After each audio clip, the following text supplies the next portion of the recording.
లోపలైతే పసుపు ఉంది కాబట్టి ఇక్కడైతే అడ్డడానికి ఇక్కడైతే మా రైతన్న కొర్రలు చేస్తున్నాడు ఫ్రెండ్స్. చూడండి అయితే ఏ విధంగా కొర్రలు చేస్తున్నాడో చూపిస్తాను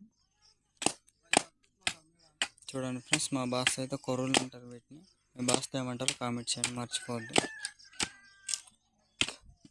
చూడండి ఫ్రెండ్స్, చెక్కింది మీకు అయితే చూపిస్తున్నాను. చూడండి ఈ విధంగా కొర్ర తయారు చేయాలి. ఈ విధంగా కొర్ర తయారు చేసి అయితే అలాంటి దగ్గర అయితే అడ్డాలి, కంచె అయితే కట్టాలి. చూడండి అక్కడైతే మా వాళ్ళు నడుపుతున్నారు.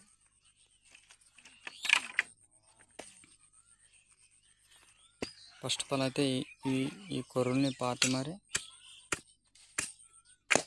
వాటితో అయితే కట్టాలి.